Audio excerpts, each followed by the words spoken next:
Sejam bem-vindos a mais um SPED Brasil Cast. Hoje, dia 9 de maio, primeira semana de maio, né? É, é meio uma primeira semana estranha, né? Porque nós tivemos 2 dias úteis na semana passada, nem tão úteis assim, 2 dias inúteis, vamos falar, com feriado e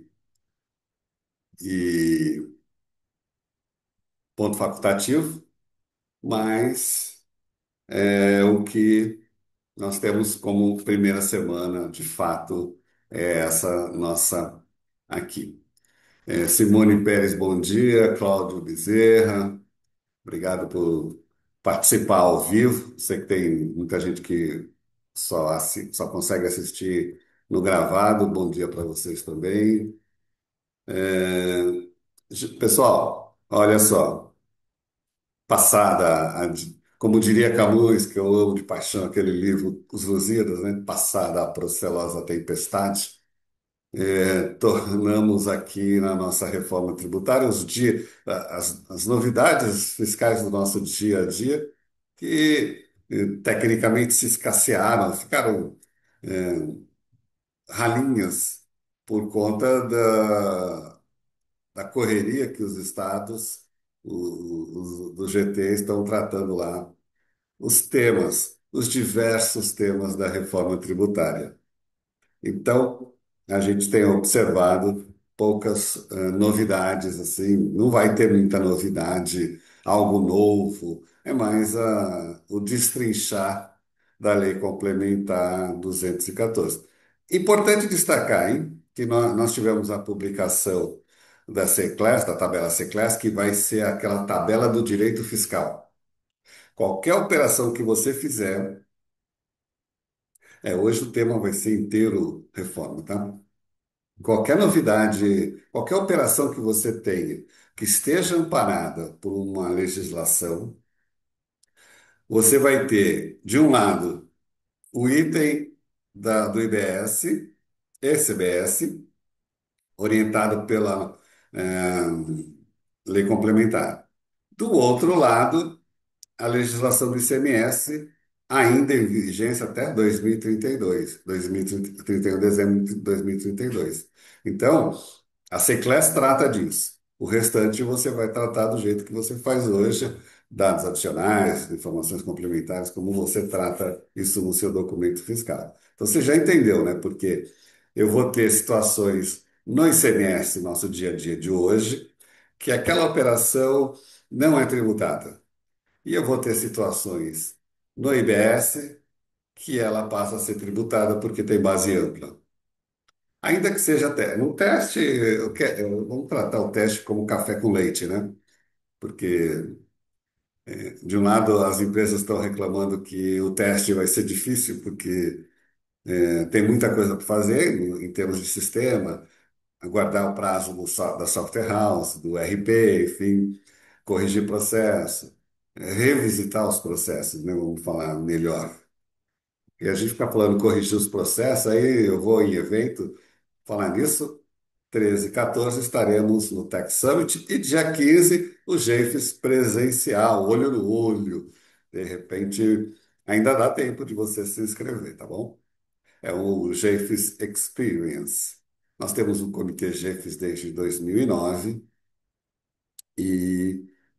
com o propósito de traduzir a legislação, de esclarecer coisas, de levar problemas lá para o fisco.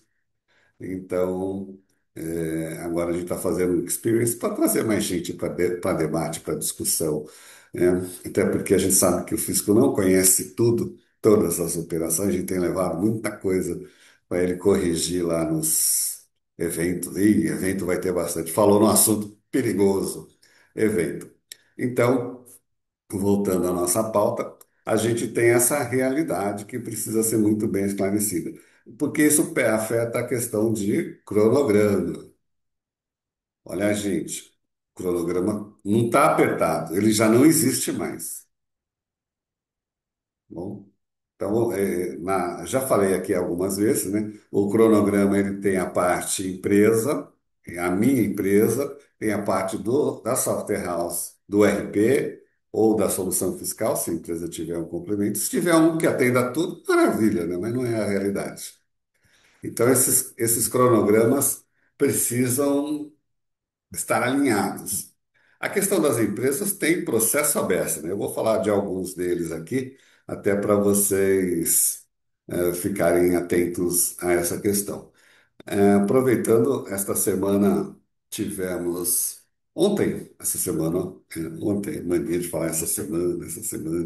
Ontem, dia 8 teve a primeira reunião do GT RTC na NFSE, tá? Para quem não está sabendo, lembra lá atrás, né? Questão de 3 meses, 4 meses, a Receita falou que abriu um GT piloto das notas fiscais de serviço para a reforma tributária. Então, nós temos dois pilotos. O da nota de serviço, que está acontecendo desde 2019 e não consegue homologar, essa é a realidade. Está cheio de problema aqui. Cada dia uma novidade, CNPJ, tá? Ah, para não dizer que não falei das flores, o que que tem aqui? CPF do tomador não encontrado. É, vamos ver qual que foi o último chamado, última postagem no. Foi de ambiente de homologação. Não. Problema na GIFs. Na realidade, o GT da nota de serviço, a turma coloca outros assuntos que não deveria, né? GIS online, coisas desse tipo. O que está acontecendo é o CPF do tomador.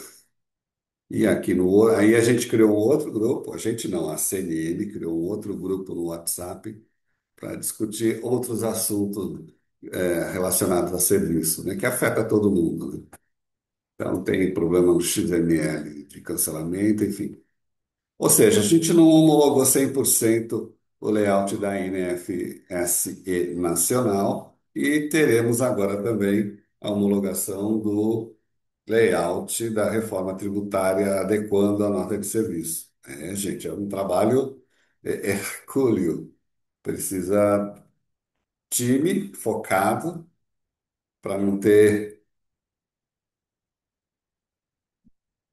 problema. A minha sócia está aqui depois de voltar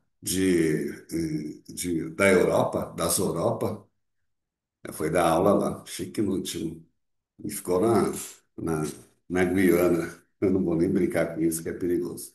E o Renato, bom dia, tudo bem? Gislaise. Então, em termos de cronograma, aquele cronograma que eu coloquei na apresentação, que eu cheguei a fazer a vários, e aqui também, de janeiro a outubro, aquele cronograma já era. Então, fiquem atentos a um novo cronograma que cada um tem que fazer em relação ao seu cenário. Então, eu vejo aí vários eventos falando de como implementar o grupo de trabalho, como tocar. É lógico, é uma boa dica, né, como referência, mas vamos lembrar que cada cenário, cada empresa tem o seu universo, a sua particularidade, os seus gaps, né? Então, eu fui no evento e eles falaram, ok, mas olha só, como eu disse para vocês, tem empresa que faz encontro de contas, como é que você vai tratar isso? Você vai ter que estabelecer valores, oficializar esse processo. Tem empresas que não faz, não emite nota, né? Um, outro item que também gerou muita discussão, ah, eu ia falar de um, mas eu vou falar primeiro da nota de débito, né? Então, você viu lá no layout, ele tem lá a finalidade da emissão, nota fiscal normal, nota fiscal complementar, nota fiscal de ajuste, devolução de mercadoria, nota de crédito e nota de débito. Opa! E aí?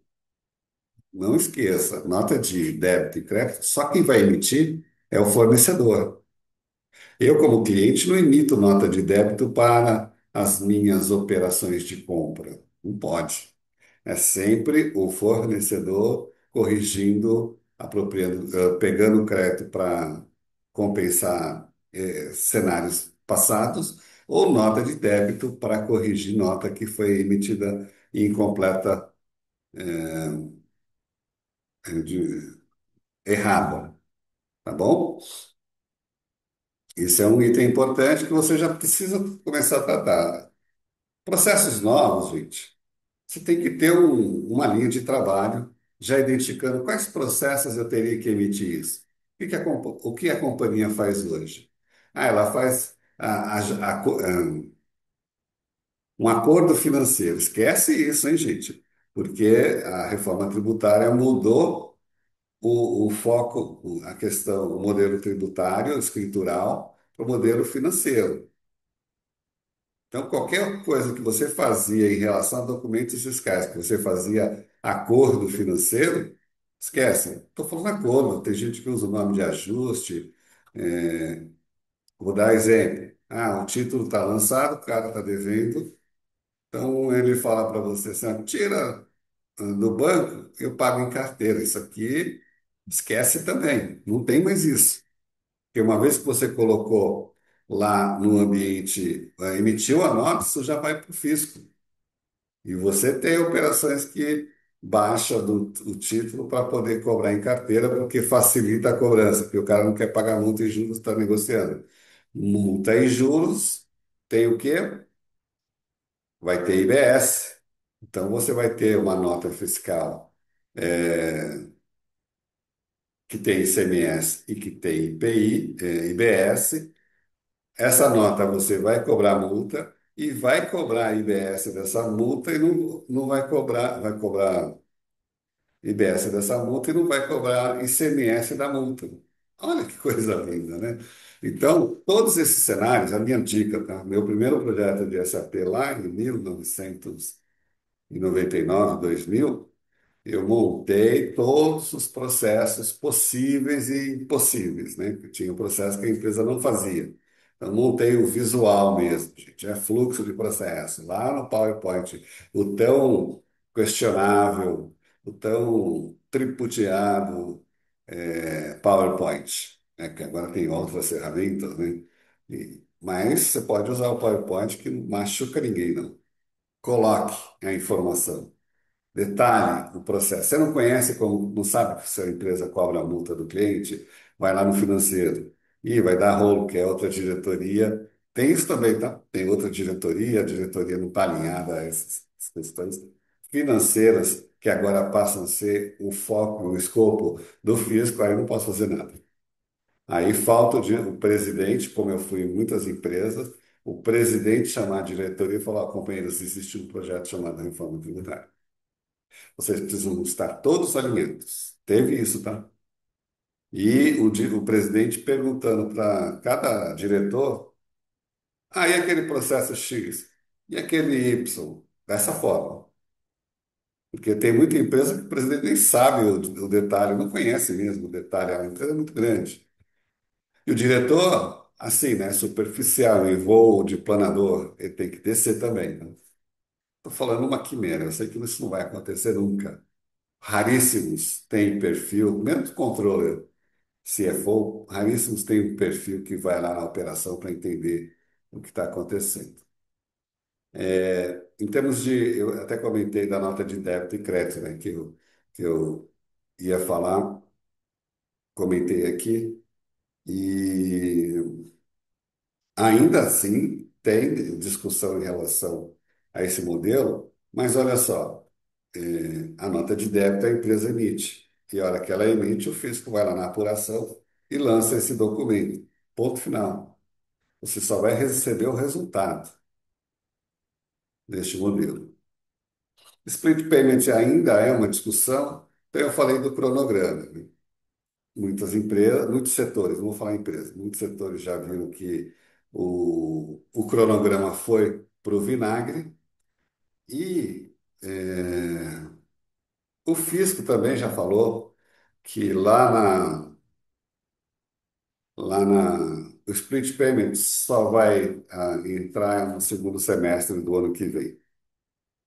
Olha só, você tem um tempo absurdo para discutir isso, estressar esse assunto. E eu tenho perguntado para alguns amigos que trabalham em empresas multinacionais o que que eles adotaram sobre o split. Aí, sabe qual a resposta que eu recebo? Isso aí está com a turma lá de projeto da reforma, eu não estou sabendo. Gente do céu, eu já falei aqui milhões de vezes, a gente sabe disso que a reforma tributária não é um projeto isolado de um grupo que está lá no canto discutindo para depois vomitar as novidades. Tem que ter o primeiro alinhamento. Gente, olha, existe um projeto chamado Reforma Tributária que vai exigir da companhia, que vai exigir de nós, profissionais todos. As empresas não fazem isso. Pega um grupo, põe lá e, ó, estão discutindo. Meu Deus do céu. Esse é o erro crucial. Olha, vou contar para vocês. Teve uma grande multinacional aí que implantou o RP, só que não fez essa conversa de valor e tem mostrando para toda a companhia a necessidade do projeto avançar. O que aconteceu? 6 meses depois tiveram que desligar e implantar outro. Duas grandes empresas, mas grande mesmo, tá? Não posso falar o nome, talvez você até saiba. E já vi empresas pequenas e médias também acontecer isso. O projeto é do grupo. Aí, meu amigo, não anda. Aí é pedir, é dar chance para o azar. É, eu estou falando isso porque eu já vivi isso, essa experiência de colocar gente que não estava no projeto e vem uma pergunta que ninguém sabia da empresa. Ah, isso tem, principalmente quando coloca o financeiro, porque ainda tem diretoria que acha que o financeiro é uma caixinha preta que ninguém pode entrar lá dentro. Então, é importante que esse é o papel do presidente da companhia, do VP, de colocar todo mundo, toda a diretoria, toda a área a gerência, a média gerência e a operação num auditório e explicar isso para eles. Hoje não precisa nem contratar consultoria. Tem um problema aí, as empresas estão reclamando, tem muita consultoria que chega lá refratária, né? Ela fala o básico geral, e quando você pega a reforma, é importante que tenha alguém na empresa que seja o replicador, conhece, para falar a linguagem de todo mundo. Isso fica muito mais interessante, tá? Só para dar uma dica da questão do cronograma, e da questão do split payment inteligente, super inteligente, simplificado. E tem especialista aí do fisco se enrolando com essa história de split payment, tá? Vou falar mais uma vez. Ah, tem o split payment inteligente? Tem, beleza, vai ter. Tem o split payment super inteligente? Também vai ter. Só que tem uma questão chamada regime de competência. Eu vendi para vocês. O meu vencimento vai ser provavelmente no dia 20 do mês seguinte. Eles estão definindo essa data, qual será o vencimento. Então, se o seu vencimento é dia 25 hoje, 25 do mês, ele será, em termos de IBS, 20. Aí você vai me perguntar, e o ICMS vai continuar? Pergunta difícil, né? Eu não sei dizer para você. Eles vão querer unificar os vencimentos dos impostos? ICMS, quem paga no dia 25 vai passar a pagar no dia 20, quem paga no dia 15 vai pagar no dia 20, eu não sei. Em relação ao ICMS, eu duvido que eles queiram mexer nisso, tá? Mas o IBS, a proposta é que seja no dia 20. Então, essa é a sua realidade. Você precisa ter em mente. Então, se eu estou vendendo para você e vou pagar o imposto no dia 20, porque é a minha responsabilidade pagar o imposto, pergunto para vocês, por que que você quer fazer o split? Se você comprou para vencer daqui 90 dias. Ah, daqui 90 dias eu vou pagar o imposto. Tá bom, mas eu já paguei e morreu Neves. Entendeu essa história? Não tem uma. Você já tomou esse crédito quando eu pago o imposto. O fisco tem se atrapalhado nessa história aí, tá? Regime de competência é regime de competência. Split é regime de caixa. Por que que o cara vai fazer split na compra? Se ele não tiver crédito para comprar a prazo, ele está comprando à vista hoje. Ele não vai esperar até o dia 20 se ele está com dinheiro na mão para pagar tudo. Então, ele considera o preço do produto o total da total da nota mais o imposto. Total da nota. Mercadoria mais imposto. Fechou? Aí vem a discussão, teve essa discussão no grupo sobre o que preço que eu vou pôr na gôndola.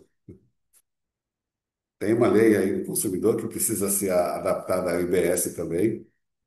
Ah, o preço da gôndola é a mercadoria mais o imposto, porque é você que vai pagar. Você não vai tomar crédito e vai ter que pagar esse imposto. É como o frete hoje, né? Você não passa, faz compra na farmácia lá. Você escolhe o produto, aí ele pede onde que vai entregar, aí vai lá no preço final e acrescenta o frete. Não é assim que funciona? É assim que vai funcionar. Está vendo que soluções já existem, tá? E vou falar uma coisa, eu vejo essa celeuma em relação a split. O split na América Latina já existe há mais de 10 anos, tá, gente? Peru, Chile, Argentina, Uruguai, já tem lá operação fracionada, que lá eles não têm essas influências anglicistas, do anglicismo, então eles não falam split payments, eles falam pagamento fracionado. E nós temos aqui com o nosso marketplace, porque a hora que, por exemplo, fulfillment, onde o marketplace faz toda a operação, parte vai para o agente financeiro, a outra parte principal vai lá para o seller e o operador marketplace fica com a parte dele. Enfim, ele está fazendo o fracionamento. O que entra de novo é o imposto. Mas a gente já tem tecnologia, já tem tudo, tá? Eu sempre brinco quando eu vou fazer um Pix para pagar alguma coisa no rua, eu faço a leitura e falo, ó, vai sair, vai abrir o caixa. Um, dois, abriu o caixa. Olha a rapidez que isso chega na nossa mão. Então, para de pensar que o fisco não vai ter tecnologia ou ficar causando em cima disso, que é bobagem. Isso já funciona tranquilamente.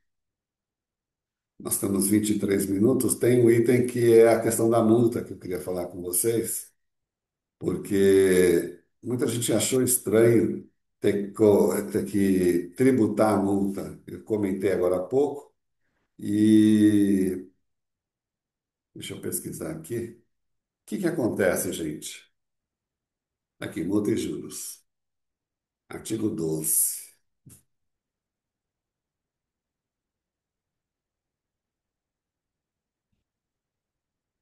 Quando você cobra multa e juros, você mudou o preço original do produto. Por isso que eles estão exigindo, a partir do IBS, a multa e juros. E aí, você já viu isso na sua empresa? Se tem multa e juros? Qual é o volume dessa operação?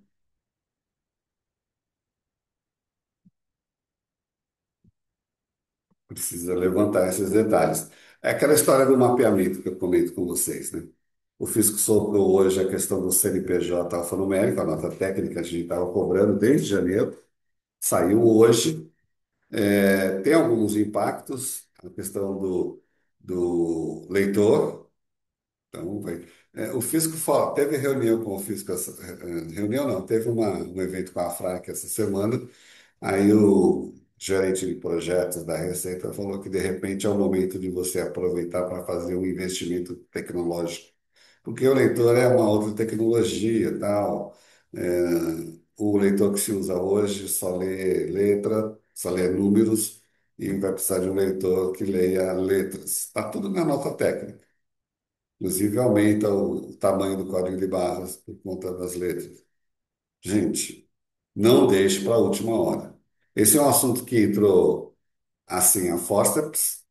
A Receita Federal decidiu que seria esse modelo, não quis, não aceitou os argumentos das empresas, tem impacto no banco de dados.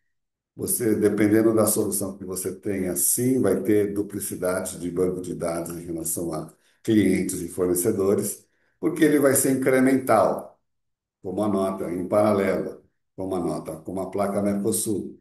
Então, você pode ter, se você abrir uma filial a partir de junho do ano que vem, você vai ter uma filial com CNPJ alfa, e as outras filiais com o CNPJ, e o resto da empresa com o CNPJ numérico. Isso é bom ou é ruim para você? Fazer essa gestão? É complicado, né? Porque tem soluções que você vai pelo CNPJ raiz, a apuração do PiscoFins, por exemplo, é CNPJ raiz. Você olhou como vai ser o novo CNPJ? Está lá no portal Espere Brasil, dá um pulinho. Então, nos últimos minutinhos, eu queria convidá-los, então. Na terça-feira, eu tenho palestra lá com a Juliana Zobaron, o Fábio, o Fábio Varandas, para falar sobre reforma tributária, ou não. Como que você acha? Você acha que é reforma tributária que a gente vai falar? É o painel 3. No painel 3 eu tô esquecendo, né? Tem a Juliana Zobaron, o Fábio e o Carlos Schweger, o nome dele que estava trabalhando, Carlos Schweger lá da LKM. A gente vai falar de um tema simples, de um tema que quase não tem impacto na reforma tributária, que é a questão do compliance fiscal e ESG, o novo painel da área tributária. Isso vai ser às 11h50, das 11 às 11h50, melhor dizendo, lá no espaço Centro de Convenções Frei Caneca. Então, se você está familiarizado com esse tema, ESG, reforma tributária, compliance fiscal, você está familiarizado? Ó, deixa eu dar uma dica para você. Não bastasse a reforma tributária, nós temos hoje o Marco Legal do Carbono, extremamente rigoroso. Nós temos o Marco Legal do Hidrogênio, ainda novo. Tem a reforma tributária dando um ênfase nos resíduos. Aliás, hoje saiu a lista dos produtos, dos resíduos que podem ser importados. Saiu a lista do e-comics. Então, é só essas duas legislações, mais a reforma tributária, não é fácil, tá, gente, tratar desses temas todos. Então, se você já domina esse assunto, você nem precisa assistir essa palestra. Mas, se você quer novidades, quer saber qual será o papel do ESG e compliance fiscal na reforma tributária, você está convidado a participar dessa mesa de discussão, tá bom? E na quinta-feira temos o GEIFES Experience. Eu já falei no início, é o nosso comitê, a gente faz algumas experiências, degustações que a gente fala de como a gente trata a discussão do GEIFES presencial. Já tem uma lista aí de empresas que vão participar. Se você não se inscreveu ainda, tem um limite de 2 pessoas. É de graça, tá? Mas é para se você tem interesse em participar de um comitê tributário, tá bom? Pessoal, vou encerrar aqui. Um grande abraço a todos. Até a semana que vem. Bom, quem for ao evento Tech Summit, está convidado para tomar um café. E ou quem for também lá no Tech Summit, a gente toma um café lá. Vai ser na sede da Live University, tá bom? Um abração, até.